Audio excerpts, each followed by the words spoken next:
Europe seems to be a fertile recruitment ground for Chinese and Russian intelligence agencies. The days of the Western super spy look like being numbered as more ruthless operators enter the arena. So perhaps it's move over James Bond. Join me, Jan Darasz, for How We Got Here. China and Russia are intensifying their covert operations in Europe, with overlapping efforts to recruit sympathetic EU politicians. This cooperation, driven by their shared goal of undermining Western unity, is unfolding against the backdrop of their no-limits partnership declared in early 2022, just before Russia's full-scale invasion of Ukraine. Historically, both powers have sought to weaken the West, Russia through its military aggression and China via economic and political influence. Now, both countries are actively targeting fringe European politicians, especially those with pro-Russian views. Czech intelligence officials recently revealed that China is exploiting Russia's established spy networks to bolster its own influence in the EU, often recruiting from the same pool of politicians. Recent cases include a Flemish nationalist politician, Frank Kreilman, who allegedly accepted payments from Chinese spies after years of pro-Russian activity. Additionally, an assistant of an AfD member of the European Parliament was arrested for spying for China. A similar case involves a British parliamentary researcher charged with spying for China in April. These incidents highlight the growing threat of Chinese and Russian influence on EU politics, especially as their indirect collaboration through media and recruitment efforts aim to divide Europe and weaken its alliance with the US and NATO. European leaders have been cautious when addressing these threats. However, security experts warn that China's recruitment tactics, building on Russia's networks, are a rising concern as both nations aim to disrupt Western unity and influence European decision-making. I'm delighted to welcome our guest once more, Bartłomiej Kot, who's the director of the Warsaw Security Forum. Welcome to the programme again. Lovely to be here with you. Great, always to have you. We're going to be discussing espionage in Europe initially from the Russians and the Chinese. Can you give us an outline of what is happening, where we stand with these two powers hunting in Europe? We know the Russian methods since 1920s and 30s. The Chinese are a relatively new, relative newcomer. Is this true? And if so, what do they want? And how do they compete and cooperate with the Russians? Certainly, as compared to Russians, they are like newcomers to the European market of intelligence agencies.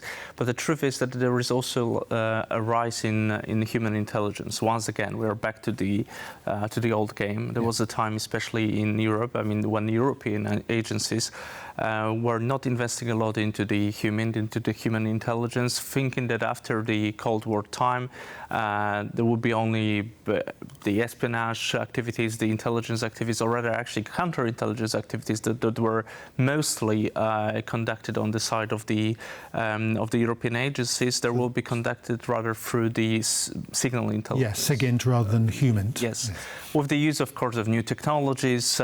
Also because of the fact that that if there was a human intelligence, it was rather not anti-state, used against any other state that the European states, but it was rather used anti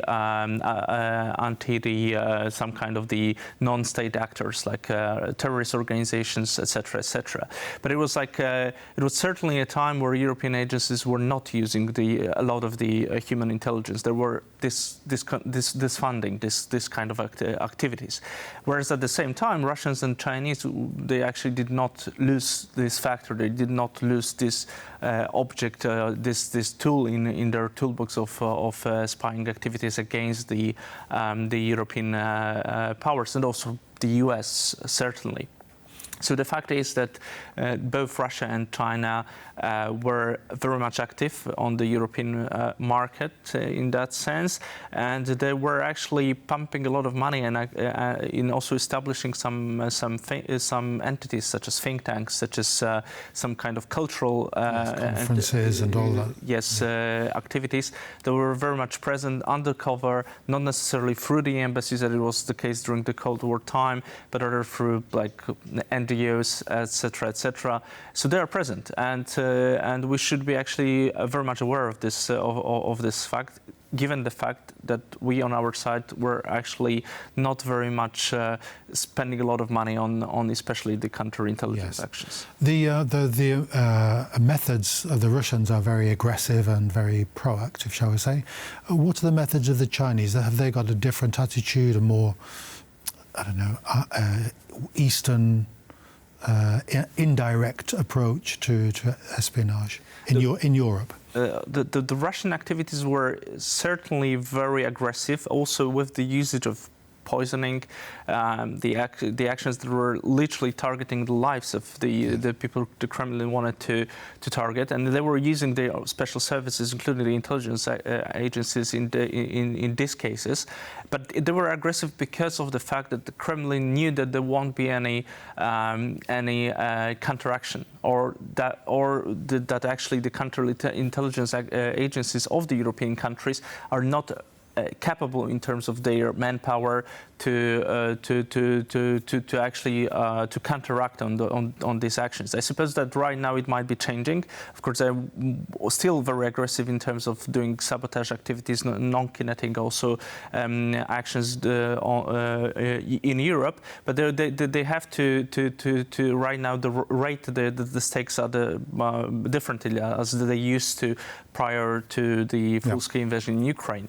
Whereas actually Chinese are certainly acting differently. This is not similar actions to the ones that Russians were undertaking against, for example, Skripal or Litvinenko.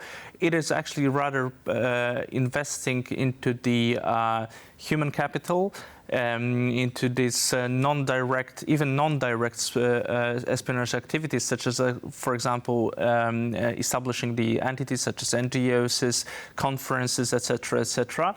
And even we know about the technology that they've been investing in and the potential. There was a lot of actually activities connected, for example, to the development of 5G networks. So there were. We have to take into account that if we are looking at the Chinese activities, those are not necessarily the activities undertaken by, for example, the officers of Chinese intelligence agencies that are embedded into the embassies of China. Those are mainly actually people who are working in the business sector, that could be working within the cultural entities such as Confucius institutes, for example, or they could be actually think tankers, members of the NGOs, etc. So it not necessarily has to be a very direct contact, like someone who will be revealing the fact that they're working for the intelligence agencies of China, but they are mostly interested in, of course, establishing the personal link, and then sometimes even taking that person out of Europe, funding a trip to China, to Beijing, for also the cultural reasons or for the language exchange, etc., etc. So this is like certainly an investment into a human capital of an individual in Europe that for the Chinese, they think that that person might have links either right now or in the future. Yes, also about exploiting human weakness, sexual, money, vanity, all that sort of stuff. Yes, honey traps. Are the Chinese successful in this? Russians successful, obviously. Is it possible to gauge the scale of penetration of institutions like the EU Parliament, for example? Certainly we don't know the concrete numbers, but the truth is that recently there were at least a couple of reports on the European level that were actually revealing the fact that especially the European institutions, that are very much the place where the espionage activities of the hostile nations are taking place. the cost for that can also be very much linked to the nature of those institutions. We have to take into account that these are the institutions that are people who are working there, the bureaucrats. They do not have there is nothing like the citizenship of the European Union in that particular sense. So even the level of attachment, like a personal attachment of a person to an institution, here is very much built on the fact that there are, simply speaking, employees of some institution. This is a bit different to, for example, a person who has a very direct personal attachment to a country, where the patriotic, patriotic feelings are sometimes a very hard obstacle to overcome for a person who is trying to recruit such an agent of influence or such an asset. Here it is a bit different. It is less difficult in that sense to no drag one's going that to person. die for Europe, I suppose. Yeah, that is a question. Of course, we may pose it that way, but the truth is that lack of this personal attachment certainly is lowering the level of the guard that the hostile influencer would have to pass in order to actually recruit such an asset. They've got a coincidence of ambitions. They want to split Europe from its constituent parts, split it from the United States alliance. Are they going to get in the way of each other's operations at some stage, or have they worked out some sort of joint plan? It sounds a very conspiratorial thing that they might do, but how do these particular intelligence services cooperate? I wouldn't say that this is actually a question of conspiracy theories, because this happens. I mean, the intelligence agencies between the countries that are considered to be an allied nations, allied countries, they cooperate with each other. I mean, Americans, they cooperate with the Brits on many occasions within the Five Eyes. So I wouldn't rule that out, that it happens between Chinese and Russian intelligence agencies, that they could cooperate together because they have pretty much the same aims, especially when it comes to the collective West as considered as a solid element or something which is based on the same institutions, on the same values. But at the same time, I would say that probably a lot of these overlapping activities from the Russian and Chinese side might be actually coming from the fact that they are targeting the same assets, and it's very obvious. I mean, if you were to point out who might be interesting for you by possessing some kind of information or having links to a certain person, those intelligence agencies might be actually targeting the same people because they feel that these are the people with whom they would be interested to talk, and these are also the people who are interested in talking with the hostile influence. So they've engaged in a bidding war for their particular targets. Now, you mentioned before we came on air about the third major power on the European espionage arena, India. Well, yes, certainly India is not a common nation, not common state to be mentioned among those who are actually targeting the European institutions. But we have to be aware that maybe not necessarily through the intelligence activities, but rather actually through building some kind of links to the European politicians, India might be very much interested in also penetrating the European institutions by actually establishing these links, not necessarily only through the embassies, not necessarily through the diplomatic activities, but also through those kind of activities that are, let's say, less revealed to the public.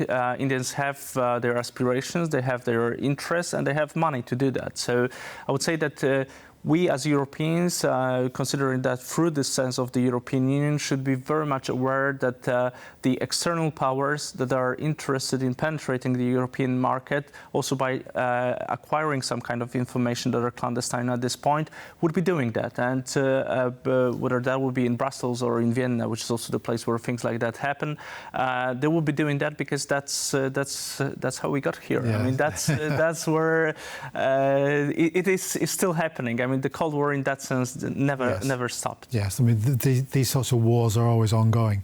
What's the... is it cheaper to buy a politician, or is it cheaper, for example, to invest in social media? How do the strategists allot the money to finance their espionage? Well, you mentioned that this human intelligence is... it's on the rise once again. Well, it all depends on what you want to achieve. I mean, if you want to acquire clandestine information or build an action of influence, the operation of influence, you would rather actually target a person, because this is where the information lies.